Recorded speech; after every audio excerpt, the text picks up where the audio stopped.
एक सामान्य high school inter BA, high school inter BCom,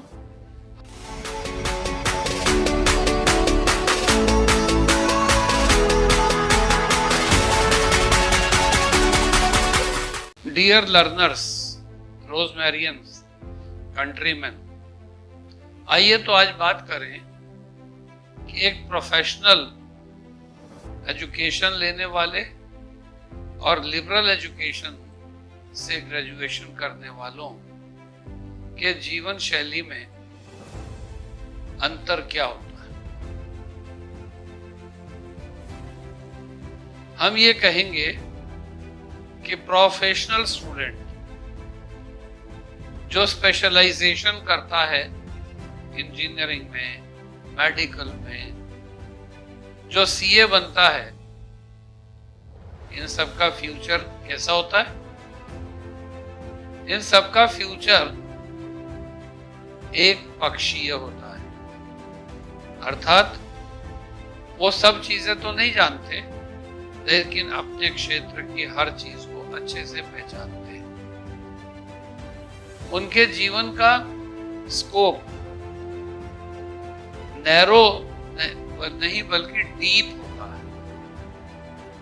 उनका संकल्प डिफाइंड होता है।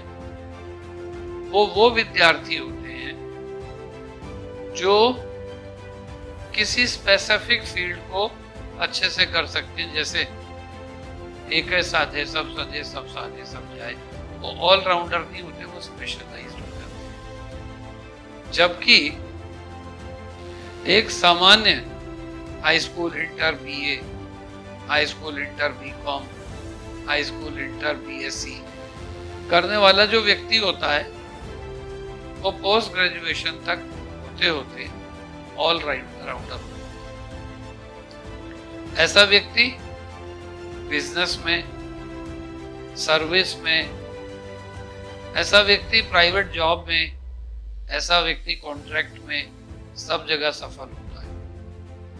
जैसे हम सरल भाषा में बात करें तो जो लोग 12th के बाद एक निर्णय ले लेते हैं कि उन्हें कुछ करना, वो इंजीनियर है, डॉक्टर होते हैं। जो लोग निर्णय लेते हैं ग्रेजुएशन के बाद,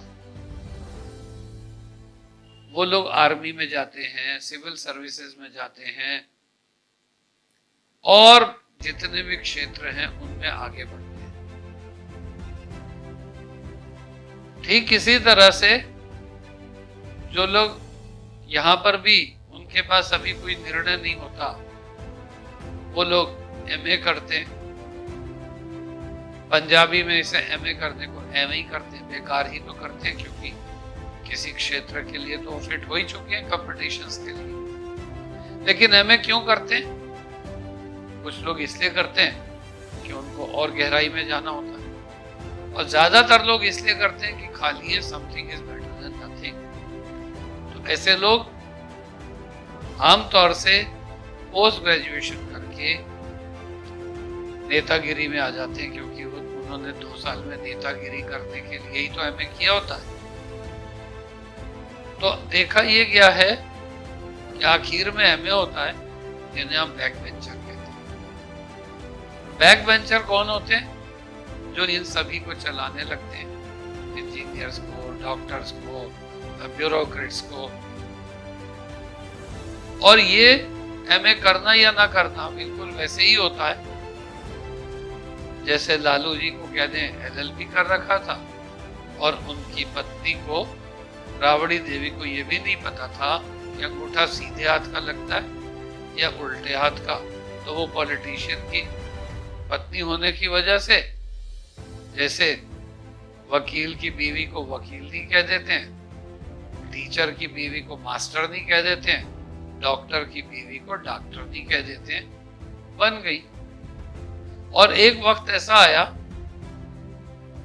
कि वो चीफ मिनिस्टर भी बन गई। उनके नाम पर पता ये नहीं है कि बैठना सीधा है या कैसे। तो हम ये कहेंगे कि शिक्षा प्राप्त करनी चाहिए। जो लोग पीएचडी करते हैं, जो लोग एमफिल करते हैं, जो लोग डीलिट करते हैं, हाँ उनके सामने विद्वत्ता के साथ साथ कुछ लक्ष्य हो सकते हैं, स्पेशलाइजेशन हो सकता है। यदि उनका भी एम डिग्रीज लेना है, उनका भी एम पद स्टेटस यानी डॉक्टर साहब कोई कहे पीएचडी करके वो लेना है, तो वो किसी काम के नहीं होते। लिबरल एजुकेशन के बहुत सारे बेनिफिट्स हैं।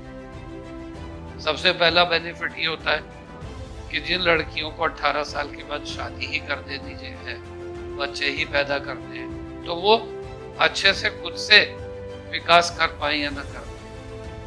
हो सकता है वो अपने बच्चों का विकास अच्छा कर पाए। यद्यपि ऐसा भी नहीं है, क्या हमारी माताएं, क्या हमारी दादियां, क्या हमारी परदादियां वो सब पढ़ी लिखी थी? क्या प्रहलाद और ध्रुव की माताएं किसी डिग्री कॉलेज में गई थी? आंसर नाउ से। यदि हमें किसी को दृढ़ संकल्पी बनाना है तो ये निश्चित है कि हम कोशिश करें कि हम अपने माइंड को डेवलप करें, और वन ट्रैक अगर बना लें तो उससे तो अच्छी कोई बात ही नहीं है, लेकिन उसके लिए समर्पण की आवश्यकता होती है। वन ट्रैक होने पर आदमी सिद्धांतमय हो जाता है और बेनिफिट्स, और सचमुच ये मानिए कि लाभ ज्यादा होते हैं, नुकसान कम होते हैं। इसलिए हम ये कह सकते हैं कि professional education versus liberal education की जब हम बात करते हैं तो हमें मान लेना चाहिए कि the graduate of A school of architecture expects to be an architect. Naturally, जिसने निर्माण कार्य का काम सीखा है वो आर्किटेक्ट होगा, वो मजदूर नहीं होगा, मिस्त्री नहीं होगा, ठेकेदार नहीं होगा, बल्कि वो उन्हें दिशा देगा। ठीक इसी तरह से the graduate of a dental school college expects to be a dentist.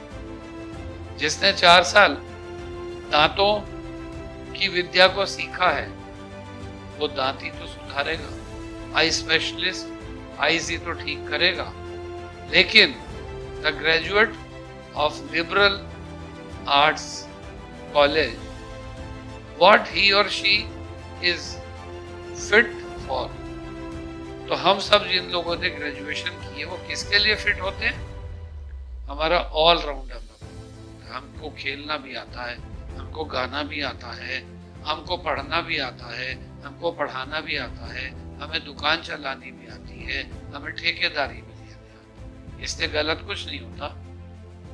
The very purpose of his or her training is to make him or her larger than any special task and to enable him or her to change.